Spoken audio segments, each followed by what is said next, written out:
आज बात करते हैं दमदार मल्टीबैगर स्टॉक जेंसर टेक्नोलॉजीज के बारे में। इनके चेयरमैन है Forbes listed billionaire Harsh Goenka. This is part of $3 billion RPG group. बहुत ही अच्छा प्रमोटर ग्रुप है और ये एक सब्सिडियरी कंपनी है $40 बिलियन एपेक्स ग्रुप की। इनका तकरीबन 60% रेवेन्यू है डिजिटल रेवेन्यू, यानी डिजिटाइजेशन से आता है, जो फास्ट ग्रोइंग सेगमेंट है। इनका अगर हम Q1 FY21 स्नैपशॉट देखते हैं तो ऑलमोस्ट $131 मिलियन रेवेन्यू आया है और कोर बिजनेसेस से बहुत अच्छा स्ट्रॉन्ग बिजनेस है। $101 मिलियन का कैश है इनके पास, नेट कैश। $1.5 बिलियन प्लस की इसकी पाइपलाइन है, यानी आने वाले कपल ऑफ क्वार्टर्स का जो पाइपलाइन हम कहते हैं, और जिसका अगर 25-30% भी कन्वर्शन आप गिनते हो तो तकरीबन 500 मिलियन प्लस का रेवेन्यू आप एक्सपेक्ट कर सकते हो। तो बहुत स्ट्रॉन्ग पाइपलाइन है डिस्पाइट कोविड इंपैक्ट। इसका एबिटा तकरीबन 14.4% से ग्रो हो रहा है। ये बहुत ही पॉजिटिव अच्छा नंबर है। कंपनी के पास लगभग 9,000 एम्प्लॉइज है। एट्रिशन रेट भी इंडस्ट्री स्टैंडर्ड है। इसके पास अगर आप देखोगे जस्ट Q1 के विंस $150 मिलियन के विंस है। और एक और अच्छा पैरामीटर आप देखोगे, डीएसओ। ये डीएसओ का मतलब जो डायरेक्ट सेल्स अपॉर्चुनिटी होता है और जो टाइम लगता है जो सेल करने के बाद रेवेन्यू रियलाइज करने में, ये इनका 75 डेज है, जो 29 डेज से इंप्रूव हुआ है ईयर ऑन ईयर। इसका मतलब उनको जो पेमेंट का स्केड्यूल है वो 29 डेज से इंप्रूव हुआ है, ऑलमोस्ट 30% इंप्रूवमेंट हुआ है। ये भी कंपनी की ऑपरेटिंग एफिशिएंसी के बारे में बताता है और एक बहुत पॉजिटिव पैरामीटर है। अब इसके अगर कुछ फाइनेंशियल अपडेट्स के बारे में हम देखेंगे तो जैसे मैंने बताया ऑलमोस्ट $131 मिलियन का इसने रेवेन्यू जनरेट किया है लास्ट क्वार्टर में। ग्रोस मार्जिन भी बहुत अच्छा है, ऑलमोस्ट 30% के आसपास। एबिटा भी very healthy, 14.4% of revenue.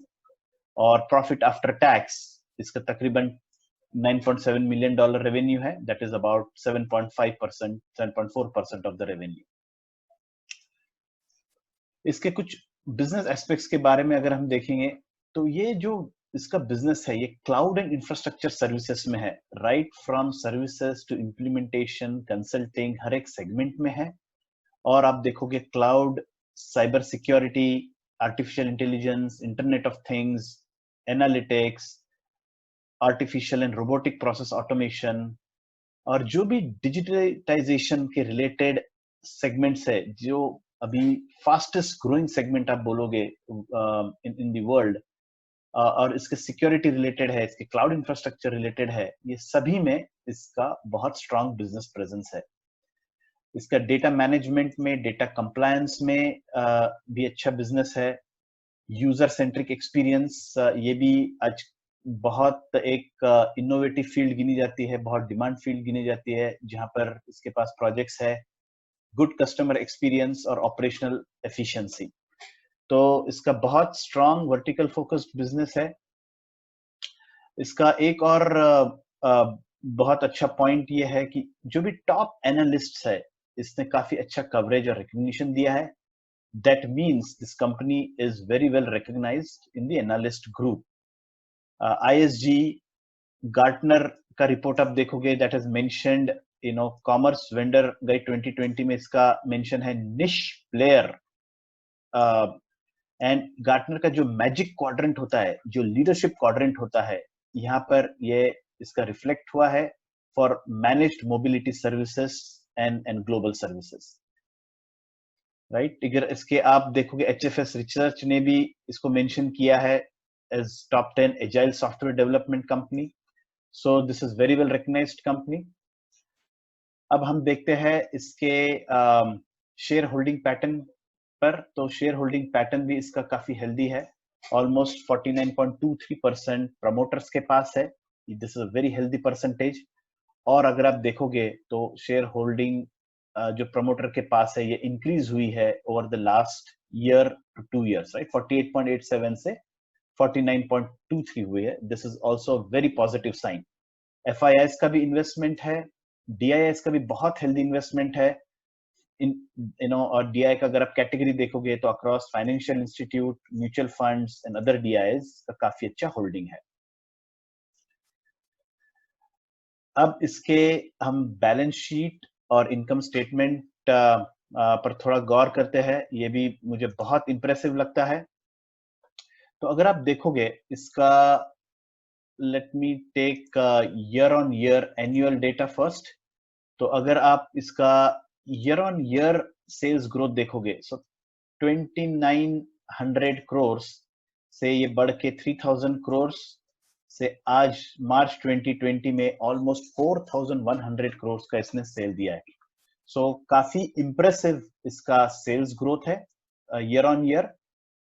Other income भी इसकी अराउंड 2016 से आप देखोगे 2018 में बढ़ के 74 करोड़ हुई थी, और मार्च 2020 रिजल्ट्स में इसने ऑलमोस्ट 88 करोड़ का एडिशनल इनकम भी जनरेट किया है। इसके एक्सपेंडिचर डेफिनेटली थोड़े बड़े हैं as compare to last year, लेकिन हाई सेल्स ग्रोथ भी हुआ है। जनरली IT कंपनीज में एक्सपेंडिचर बढ़ने का एक कारण हो सकता है कि इन्होंने एम्प्लॉय हायरिंग किया होगा, या इन्होंने फ्यूचर ग्रोथ के लिए जो इन्वेस्टमेंट किया है, या अपफ्रंट केपेक्स इन्वेस्टमेंट होता है बहुत बार टू सेटअप बिग प्रोजेक्ट्स। तो लॉट ऑफ टाइम अगर ये एक्सपेंडिचर वेल मैनेज्ड है और बहुत ज्यादा डिफरेंस नहीं है, तो एक हेल्दी साइन भी गिनी जाती है। और इसका अगर आप प्रॉफिट पे भी गौर करोगे तो 271 करोड़ का अच्छा प्रॉफिट दिया है। जनरली एक ये हेल्दी प्रॉफिट है। अगर आप देखोगे तो ये भी इसका ग्रो ही हुआ है, लास्ट ईयर से थोड़ा कम हुआ है 318 से, पर इसका मेजर रीजन है कि इसने जो इन्वेस्ट किया होगा, जो इसके अपफ्रंट एक्सपेंडिचर है, ये मार्च क्वार्टर में जो रिफ्लेक्ट हुए, इसके कारण थोड़ा प्रॉफिट में डिप है। लेकिन ओवरऑल काफी हेल्दी प्रॉफिट है, बहुत अच्छा। मैं इसका टॉप लाइन गिनूंगा और इसका बॉटम लाइन भी काफी हेल्दी है। अब हम बात करते हैं इसके चार्ट पैटर्न पे, और अगर हम देखते हैं ओवर द लास्ट 6 मंथ्स का पैटर्न, तो ये भी एक पॉजिटिव इंडिकेट देता है। मेरा फोकस लॉन्ग टर्म पर फंडामेंटली स्ट्रॉन्ग कंपनीज पर है। तो अगर आप शॉर्ट टर्म अवधि के इन्वेस्टर हो, तो my recommendation is only for long term. तो आप आपके स्टडी और रिसर्च के बेसिस पर ही इन्वेस्ट कीजिए। मेरा फोकस इन्वेस्टमेंट पर है, ट्रेडिंग पर नहीं है। फिर से दोहराना चाहता हूं, I am interested in generating long term appreciation, और बहुत जिससे अच्छा वेल्थ ग्रो हो, मल्टीफोल्ड रिटर्न्स आए, उसी पे मेरा फोकस है। यहाँ पर जो कोविड स्टार्ट हुआ था अराउंड मार्च टाइम फ्रेम में, जहां पर स्टॉक प्राइस ने डिप लिया था, और वहां से अगर आप देखोगे तो कॉन्स्टेंटली मंथ ऑन मंथ इसका प्राइस काफी राइजिंग पे है। तो ये बहुत एक हेल्दी साइन है। और ये तकरीबन 90 लेवल से आज 189 190 लेवल्स पे पहुंच चुका है। सो मोर देन 100% इसने रिटर्न्स दिए हैं जस्ट इन 6 मंथ। इसका मार्केट कैपिटलाइजेशन 4000 करोड़ के आसपास है। इसका कंसोलिडेटेड व्यू लेते हैं, विच इज अराउंड 4281। तो ये एक स्मॉल कैप कंपनी है। इसका पी अब देखोगे तो 16 पी है, इंडस्ट्री पी से ऑलमोस्ट 25% कम है। तो ये आपको आज के डेट में भी रन अप लेने के बावजूद आपको ये स्टॉक आज एक सस्ता स्टॉक है। मैं डेफिनेटली एडवाइस करूंगा कि अगर 140 150 के लेवल्स मिलते हैं, तो आप डेफिनेटली इसको over a period of time accumulate कर सकते हो। ईपीएस भी तकरीबन 12 के पास है, which is very positive, very healthy, और ये कांस्टेंट डिविडेंड प्लेइंग कंपनी है।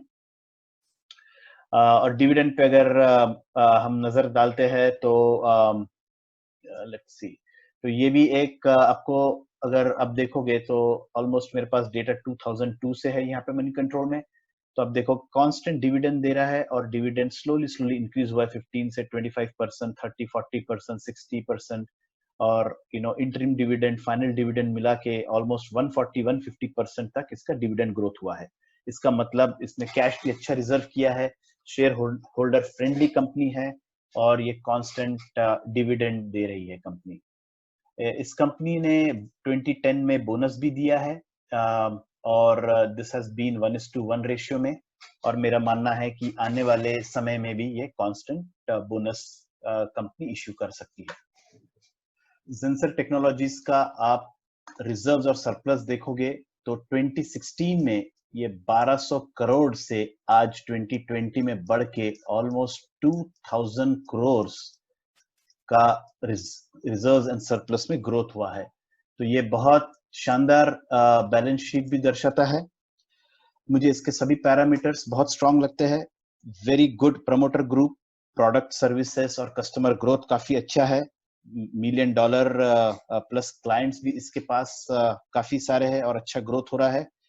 फाइनेंशियल नंबर्स भी अच्छे हैं, और इसका जो फोकस है एडवांस्ड डिजिटल टेक्नोलॉजीज पर, जो एक काफी हाई ग्रोइंग सेगमेंट है, ये भी फ्यूचर में काफी अच्छा कैश और रेवेन्यू जनरेट कर सकता है कंपनी के लिए। तो ओवरऑल दोस्तों, अगर आपका लॉन्ग टर्म व्यू है तो ये आपके लिए एक मल्टी बैगर स्टॉक साबित हो सकता है। जब भी चांस मिले इसको स्लोली अक्यूमुलेट कीजिए over a period of time, and I am sure you will get very good returns. So I hope you enjoyed my video. Happy investing. तो फ्रेंड्स, अगर आपको मेरा ये वीडियो पसंद आया हो तो इसे लाइक कीजिए और चैनल को सब्सक्राइब कीजिए। आप किसी स्टॉक के बारे में मेरा एनालिसिस या सुझाव चाहते हैं तो कमेंट सेक्शन में जरूर बताइए। Thank you.